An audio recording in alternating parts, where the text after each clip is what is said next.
odayaasha iyo waxgaradka beesha Khayr Cabdi oo maanta warbaahinta la hadlay ayaa ka hadlay dagaal dhawaan ka dhacay deegaanka Dhumay ee koonfurta gobolka Sool. ugu horreynna waxay ka hadleen khasaarihii ka dhashay dagaalkaasi waxayna eedamo u soo jeediyeen xukuumadda Soomaaliland. qodobka koowaad dagaalkii waxa uu daba socday dagaal hore beesha Baharsamo ku soo qaaday Dhumay kaasoo sababay 20 qof oo dhimasho in ayna ku dhaawacmeen in ka badan 60 qof. lambar 2 waxa xigay nabadeyn ay garwadeen ka ahaayeen maamulka Soomaaliland gaar ahaan gudoomiyaha golaha wakiilada Baasha Maxamed Cadde iyo wasiirka arrimaha gudaha Soomaaliland Maxamed Kaahin kuwaas oo aan dhex ka ahayn colaad labada beelood isla markaasna si toos ah u shaqeynayay beesha Baharsame. lambar 3 waxa laga qaaday ciidamada beesha Khayr Cabdi ee difaaca ka jiray deegaanka Dhumay waxaana lagu bedelay ciidan ka tirsan ciidanka Soomaaliland oo saldhig ka samaystay magaalada Dhumay iyo magaalada Dabataag. lambar 4 waxa magaalada Dabataag la gubayado ay joogaan ciidamada Soomaaliland wasiirka arrimaha gudaha iyo gudoomiyaha golaha wakiilada mana ay jirin wax talaabo oo ay ka qaadeen dadkii falka geystay. lambar 5 waxa la gaaray heshiis nabadeyn waxaana la kala qaatay duutii dadkii ku dhintay waxaana la isu celiyay hantidii la kala qabsaday labada beelood. lambar 6 waxa la dhaariyay guddi ka kooban 42 qof oo labada beelood ka tirsan. lambar 7 ciidamada beesha Khayr Cabdi waxa la geeyay deegaanka Adhacadeeya si loo xanimo halka ciidanka beesha Baharsamo lagu soo ururiyay deegaanka kala baydh iyo deegaanada ka fogeyn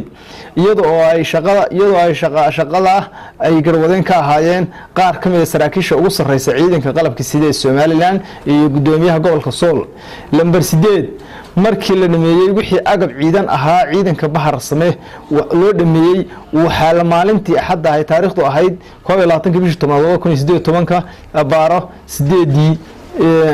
3 galabnimo amar lagu siiyay ciidanka Soomaaliland in loo raro magaalada Saxdheer si ay u difaacaan magaalada Saxdheer oo aan loo soo weerarin. lambar 9 waxa isla habeennimadii xigtay ciidamada beesha Baharsame weerar qaawan ku soo qaadeen deegaanka ay u baneeyeen ciidanka Soomaaliland ee Dhumay taasna waxa loola gol lahaa in lagu fuliyo xasuuqi ka dhacay magaalada Dhumay oo lagu laayay culimada diinkii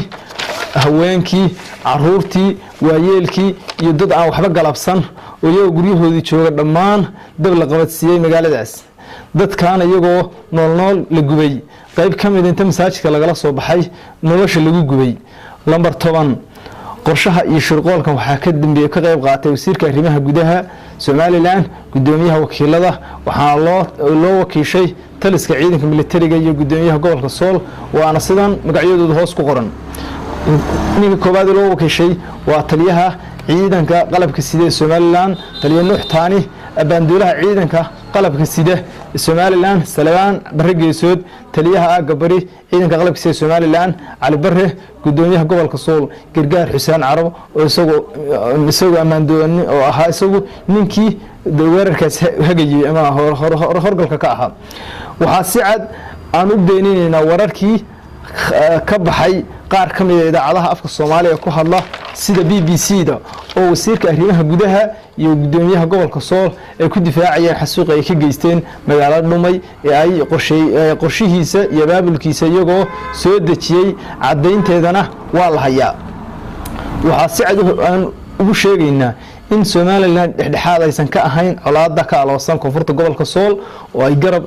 iyo gaashaanba u tahay beesha Baharsame. waxaan ugu baaqaynaa maamulka Soomaaliland inay fidno kale aysan u soo xawilin deegaanada ay shaqaqadu ka dhacday. waxaan kale oo wargelinaynaa qaramada midoobay ururka midowga Afrika ururka midowga Yurub urur goboleedka IGAD iyo dhammaan maamulada dhinacyada xiga ee Soomaalida iyo cidii kale ay khusayso in si mugle isha loogu hayo dadkii falka waxaashnimada ahaa ka dambeeyay cadaaladana la hor keeno mas'uuliyiintii soo abaabushay oo magacyadoodu ay kor ku xusan yihiin loona aqoonsado dambiilayaal dagaal mas'uuliyiinta ka tirsan maamulka Soomaaliland waa billahi tawfiiq. hawsha meesha taala waxaa dhibteeda ka dambeeyay oo fududeeyay oo labada beelood hawsha lagu xasuuqay beesha Khayr Cabdi lagu xasuuqay fududeeyay maamulka Soomaaliland waana cadeynaya say ku fududeysay kii falkan la damcay in la fuliyo ee loo fududeeyo ciidanka yagii joogay dhumay ciidankii Soomaaliland joogay waa la raray waxa la geeyay Saaxdheer ka yagiina ma joogo adcadeeyaa la geeyay shacab ahaana kuma joogno waxaan ku jiraadee waxaan meesha ciidan baan ku hadlayn fiidkaas la soo dhaqaajay caaway bacoolow dagtay nin baa yiri bacoolow caaway dagtay war hadday meesha doonaysaan maraysaan baa leeyahay halkaasay ku galeen xasuuqa aad maqasheen bay ka sameeyeen waa isku raacsanahay runtii waxaanu tabaynaa